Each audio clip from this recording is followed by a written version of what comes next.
राधे राधे आप सभी को श्री धाम वृंदावन से। आज मैं आपको लेकर आया हूँ वृंदावन के एक ऐसे मंदिर पे जो बहुत मान्यता है, जिसको बोला जाता है मानसरोवर राधा रानी।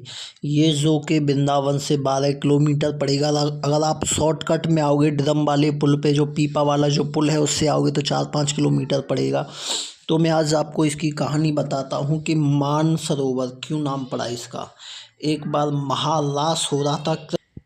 कृष्ण भगवान जब 11 साल 51 दिन के थे तो गोपियों ने बोला कि तुम हमारे साथ महारास करो। तो बंसी बट, जिसके लिए बोला जाता है कि बंसी बट के आपने बहुत सारे दोहे सुने होंगे, तो वहाँ पे रास कर रहे थे किसी कारण से। तो राधा रानी वहाँ से रूठ कर यहाँ पे आ गई। मान मतलब रूठ जाना, मतलब मनाना, मान तो रूठ के आ गई थी। तो इसीलिए इस जगह का मानसरोवर नाम पड़ा। मानसरोवर यूँ पड़ा, जो कृष्ण भगवान की याद में जब वो मनाने नहीं आए तो वो रोई थी, राधा रानी बहुत ज़्यादा रोई थी। तो उनके जो आंसू थे उससे यहाँ पे सरोवर बन गया।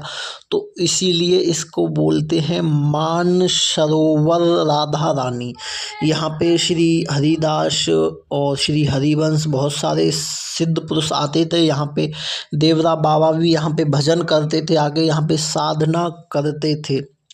और यहाँ पे जो राधा रानी का जो विग्रह है वो शालीग्राम के रूप में है, काला टाइप का।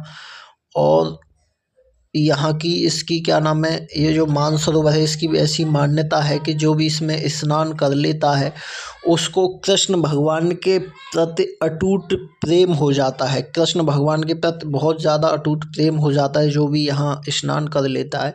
और मैं आपको एक अपना अनुभव शेयर करूँ। मैं जब नया नया वृंदावन में आया था तो दर्शन करने आया था। मैंने सिर्फ एक बार बोला था कि माता रानी, राधा रानी, मुझे एक बार तो वृंदावन का वास दे दे। तो उसके 2-3 महीने बाद ही मैंने प्लाट ले लिया था। तो ऐसी मान्यता है इस सरोवर की, बहुत ज़्यादा मान्यता हो। जब भी आप कभी आओ तो आटा लेके आना। आटा, इसमें मछलियाँ, आटा लगा के गीला आटा डालना गोले बना के। तो मछलियाँ हैं बहुत बड़ी बड़ी, बहुत मान्यता है। अगर आप 1.25 किलो आटा लेके आओगे तो उसकी तो बहुत ही ज़्यादा मान्यता है।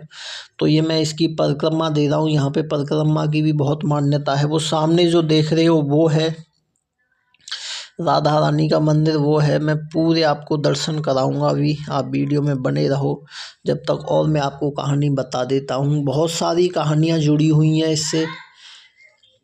यहाँ पे साधु संत आते थे और यहाँ पे एक बार कृष्ण भगवान आए थे। कुछ पुरुष, सिद्ध पुरुष, संत महात्मा ऐसा भी बताते हैं कि इस लीला के बाद राधा रानी ने कोई लीला नहीं की। राधा रानी जो मानसरोवर पे आने के बाद उन्होंने कोई लीला नहीं की, उसके बाद कहीं सुनने को नहीं मिलती। जो भी लीलाएं की वो सब पहले ही की थी। यहाँ से बंसी बट भी बहुत नज़दीक है, भांडी वन भी नज़दीक है, और लक्ष्मी जी का जो बेल वन है वो भी बहुत नज़दीक है। ये मतलब वृंदावन के 4 धाम बोलते हैं, यमुना के पार हैं ये 4 जगह। एक तो मानसरोवर राधा रानी, उसके बाद आता है लक्ष्मी जी का बेल वन में मंदिर है जो, उसके बाद भांडीर वन जो कि कृष्ण भगवान और राधा रानी की ब्रह्मा जी ने शादी करवाई थी। उसके बाद आता है वंशी बट। वंशी बट जो कि आपने कृष्ण लीला में देखा होगा, कृष्ण भगवान जिस वृक्ष पे अपनी बांसुरी बजाते थे सब ग्वाल बाल, उनके सखी, गौ माता, जानवर, पशु पक्षी सब उस पेड़ के नीचे आ जाते थे, उस वृक्ष के नीचे आ जाते थे। तो उसी को वंशी बट कहते हैं। वो कहते हैं ना वंशी बट सो बट नहीं, ऐसे करके है ना कुछ, नंदगाम सोगाम जो बोला जाता है वो उसी वृक्ष के लिए बोला जाता है। मैंने वीडियो भी डाली हुई है उसकी। तो मैं इसकी परिक्रमा दे रहा हूँ। इसमें बहुत बड़ी बड़ी मछलियाँ भी हैं। और यहाँ के जो वृक्ष हैं, कुछ ऐसे वृक्ष दिखाऊंगा जो आपको पूरी दुनिया में कहीं भी नहीं मिलेंगे। यहाँ पे अलौकिक सुंदरता की मालकिन है हमारी जो ठाकुरानी है। यहाँ पे जो विग्रह है ठाकुरानी जी का, वो अलौकिक सुंदरता की मालकिन है, दिव्यता है। यहाँ पे सुंदरता है और दिव्यता है। उनको अगर हम तो भाई नहीं समझ सकते कृष्ण भगवान को। यहाँ पे जो प्रसाद का भोग लगता है, जो प्रसाद चलता है, वो चलता है येलो कलर का जो होता है, सोन हलवा जिसको बोलते हैं, सोन पपड़ी जैसा होता है वो पीला पीला। तो उसका प्रसाद यहाँ पे चलता है। तो ये जो सामने देख रहे हो ये राधा रानी का मंदिर है। अमावस्या को भी बहुत भीड़ रहती है यहाँ पे। अमावस्या को, संडे और सैटरडे, एकादशी को भी भीड़ रहती है, लेकिन अमावस्या पे ज़्यादा रहती है। अब यहाँ पे ये भी मान्यता है कि जिनकी नई नई शादी होती है, अगर वो गोबर से, यहाँ पे गाय का गोबर मिलता है, अगर उससे कोई यहाँ पे सांतिया जिसको बोलते हैं आस्तिक बना के जो जाता है, तो उनमें कभी लड़ाई नहीं होती, ऐसी मान्यता है यहाँ पे। बताते हैं, देखो इसमें मछलियाँ भी बहुत बड़ी बड़ी हैं। अगर आपको जब भी राधा रानी मौका दें यहाँ पे आने का, तो आप जब भी आओ तो यहाँ पे आटा लेके आना, गीला आटा करके लाना। वो मछलियों, देखो बोरी कितनी बड़ी मछली है, ये रही देखो इधर। तो बहुत सारी मछलियाँ हैं इसमें, बड़ी बड़ी हैं। क्यों बड़ी बड़ी यूँ भी हैं कि और जगह देखो नदी नाले होते हैं, तालाब होते हैं, तो वहाँ पे राक्षस लोग होते हैं, वो मार के खा जाते हैं, वो पकड़ लेते हैं। लेकिन यहाँ पे किसी की हिम्मत नहीं है कि कोई यहाँ पे मछलियों को पकड़ सके। चोरी छिपे कोई भले पकड़ सकता है, लेकिन कोई वैसे नहीं पकड़ सकता है। और मैं आपको पूरी कहानी, पूरे दर्शन करवाऊंगा, आप बने रहो वीडियो में जब तक के लिए। मैं परिक्रमा दे रहा था, इसकी जो परिक्रमा होगी मान लो 500 मीटर बैठेगा, ये चारों साइड से लगाओगे तो पूरा 500 मीटर, मान लो 500 मीटर बैठेगा। ऐसा ही बहुत अच्छा नज़ारा है यहाँ का। यहाँ से लक्ष्मी जी का मंदिर भी कोई ज़्यादा दूर नहीं है, यमुना जी भी ज़्यादा दूर नहीं है। ये गोपेश्वर महादेव का मंदिर था इधर, महादेव का, बजरंग बली का भी है इधर। और यहाँ पे भीड़ रहती है अच्छी खासी, बाज़ार जैसा लगता है। अब मैं आपको मेन मंदिर की साइड ले जा रहा हूँ। आपको वैसे तो अंदर बिल्कुल भी अलाउ नहीं है हमारे वृंदावन में। बांके बिहारी पे आप दुबक छिपक के वीडियो बना सकते हो, राधा बल्लभ में भी बना सकते हो, राधा रमन में भी, लेकिन यहाँ पे तो बिल्कुल ही नहीं, बहुत कड़क नियम है और ऐसे ही होने चाहिए। उसके बाद मैं आपको ले जाऊंगा, चैतन्य महाप्रभु जी की भी बैठक है यहाँ पे, वो भी दिखाऊंगा मैं आपको। चैतन्य जो महाप्रभु जी थे उनकी भी बैठक बनी हुई है। ये है जो राधा रानी का जो मेन मंदिर है वो ये है। यहीं पे राधा रानी जी को जो सखी थी, उनकी जो मित्र थी वो थी ललिता सखी का भी मंदिर बना हुआ है यहाँ पे, उस साइड में बिल्कुल सामने।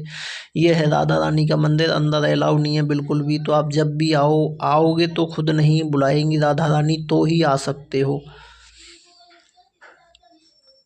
मैंने एक बार ही बोला था यहाँ पे आके कि राधा रानी मुझे वृंदावन का वास दे दे, तो तभी से राधा रानी ने ऐसी कृपा करी कि 2-3 महीने बाद ही प्लॉट की योजना बन गई खरीदने की। ये देखो यहाँ के जो वृक्ष हैं, लताएं पताएं हैं, ये बताते हैं सब कृष्ण भगवान के टाइम के हैं। ये उनके मित्र रहे होंगे, तो ये सब उनके पार्षद वगैरह मान लो कुछ भी, क्योंकि वृंदावन का वृक्ष बनना भी सौभाग्य की बात है। यहाँ पे लंगूर भी हैं, ये भी है। देखो सामने वो वाला मंदिर है ललिता सखी का। अब मैं इधर आपको चैतन्य महाप्रभु जी की जो बैठक है उसके पास में ले जा रहा हूँ। जब तक श्री हरिवंश लिखा हुआ है यहाँ पे, राधे राधे, यहीं पे आते थे श्री हरिवंश, हरिदास और जितने सिद्ध पुरुष हुए हैं, देवरा बाबा भी यहाँ पे आते थे। ये श्री बाबा प्रेमानंद जी के शिष्य हैं जो कि होली पे अपनी राधा रानी जी को यहाँ पे लेके आए हैं। मैं अंदर से दिखाता हूँ आपको, ये है देखो। होली का टाइम तो चली, होली वृंदावन में तो बहुत पहले ही स्टार्ट हो जाती है। ये अब यहाँ पे घूम रहे हैं, यहाँ आनंद, बहुत सुकून मिलता है। यहाँ पे भी ऐसे ऐसे वृक्ष हैं, उनके नीचे बैठो, आहा, आनंद ही आनंद है। ये देखो चैतन्य महाप्रभु जी की बैठक है इधर अंदर। अब तो ये बन गया है, तो यहाँ पे अब तो ये पुजारी वगैरह जो रहते हैं वो रहते हैं इनमें, लेकिन यहीं बताते हैं चैतन्य महाप्रभु जी की बैठक थी। इधर ये दीदी खड़ी हैं, इधर ये गौशाला भी है, गैया मैया भी हैं इधर। चलो और वापस चलते हैं हम। यहाँ पे बाज़ार दिखाऊंगा मैं आपको, बाज़ार सा भी है एक। बाज़ार सा मतलब अपना प्रसाद वगैरह, ठाकुर जी की पोशाक वगैरह मिलती हैं, और तुलसी माला वगैरह जो भी होती है वो सब मिलती हैं यहाँ पे। यहाँ पे भंडारा भी होता है, कीर्तन भी होता है, बहुत लोग कीर्तन करते हैं, यहाँ पे भजन गाते हैं अमावस्या के दिन। अमावस्या हो गई, एकादशी हो गई।